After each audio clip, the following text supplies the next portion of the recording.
So, Hurricane Helene. Been seeing that name everywhere lately, right? It seems like every hurricane season there's one that really grabs everyone's attention, and Helene's definitely been all over the news. But today, we're going deeper than the headlines. Yeah. We're really going to unpack the science behind Helene's intensity, and specifically something that you might not necessarily get just from reading those news reports. Yeah. The surprising impact of ocean heat. What do you think? Yeah, it's interesting, right? We kind of overlook that aspect of it. You think about the wind, the rain, and all that. But the truth is the ocean plays a huge role fueling these storms. Okay, so let's dive into that a little bit. We hear warm water, and we know that plays a role, but what's the connection? How does that actually work? So picture this, almost like a giant conveyor belt of warm water, and it's flowing up from the Caribbean right into the Gulf of Mexico. That's the loop current. And it can create these areas of super warm water, like almost pockets of it. They're called eddies.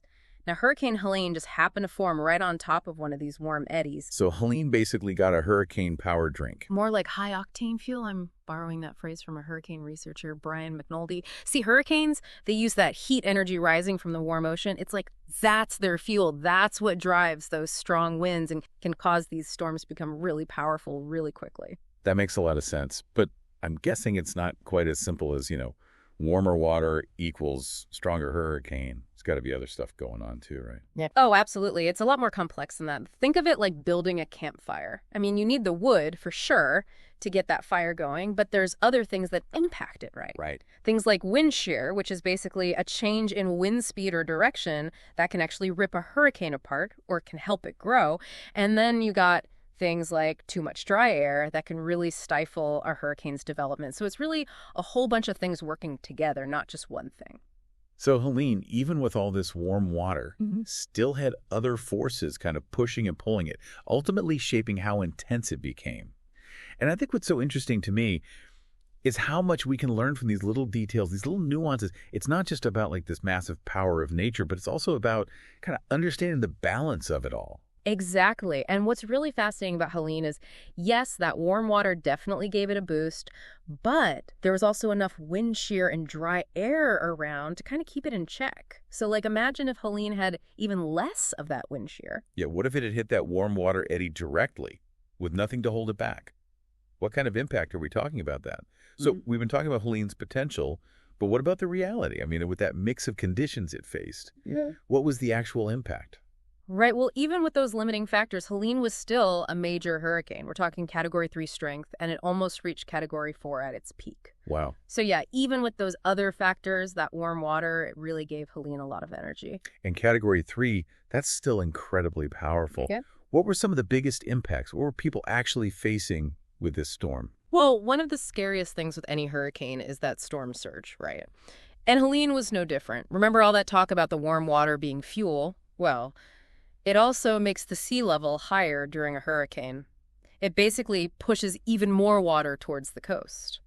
Some places hit by Helene saw storm surges, get this, 10 to 20 feet high. Oh, wow. That's tough to even imagine. I mean, what kind of damage are we talking about with a surge that big? It can be devastating. I mean, it floods homes, businesses. It can erode entire coastlines, just tear them right up. Okay. And then you've got the infrastructure, roads, power lines, everything gets damaged. And then, of course, on top of all that, you've got the torrential rain. That's kind of a hurricane's calling card. Right. Helene dumped a huge amount of rain in certain areas, led to a lot of flooding. Yeah, the ground's already saturated at that point. It's like there's nowhere for the water to go.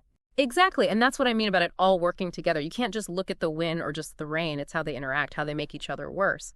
So Helene had that potent combo: wind, rain, storm surge.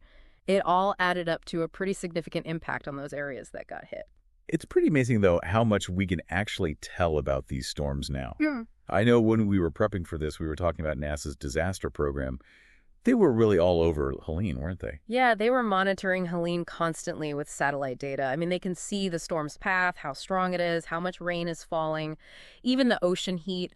All of that is so crucial for figuring out what the hurricane's going to do and then getting those warnings out, giving people time to prepare. It really makes you appreciate how important it is to keep learning about these things, not just after a hurricane hits, but before. Absolutely. And it makes you think. We're seeing firsthand how much stronger these hurricanes can get with just a little bit of extra heat in the ocean.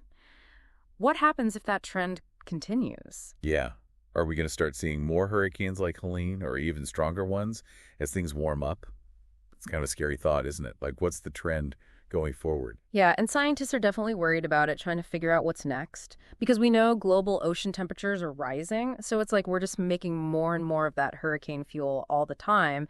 And that means we could be looking at even more intense hurricanes down the line. And even more than just how strong the hurricanes themselves get, right? Exactly. It's a domino effect. Warmer water also means higher sea levels. And we were just talking about storm surges. Higher sea level just makes those surges even worse. And then there's the fact that a warmer atmosphere can hold more moisture. So more rain, more flooding, it all kind of snowballs. So it's not just will we get more hurricanes, it's how much worse will they be when they hit. It feels like this is a call to action. Like, what can we even do with this information? It definitely is a call to action. We can't just ignore it. We've got to stay informed, understand what we're facing, and make good decisions about how to get ready for these stronger hurricanes and how to adapt to these changing weather patterns that we're seeing, investing in better infrastructure that can handle the storms, making sure our early warning systems are top-notch, even rethinking how we build on the coastlines. And I guess part of that is supporting the research, right? Making sure we understand all of this as well as we can. Absolutely.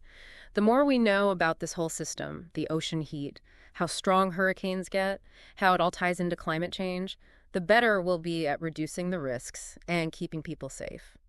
This has been a really fascinating conversation. A little alarming, but fascinating. Yeah. I feel like I've gone from just reading those headlines about Helene to actually understanding it, what made it tick and what it means for the bigger picture. Yeah, well, that's what we're going for with these deep dives. We want to go beyond the surface, dig into the details, and really try to make sense of it all. Well said. So for everyone listening out there who's probably feeling like, I'm a little wowed by all of this, and maybe a little unsure about the future too, what's the one thing we should all remember, especially with hurricane season still going strong? I'd say next time you see a hurricane forming, don't just look at where they say it's going to go. Take a look at the ocean temperature, too. It might change how you get ready, how you think about the whole thing. Great advice. It's a good reminder that this affects all of us, and we've got a role to play.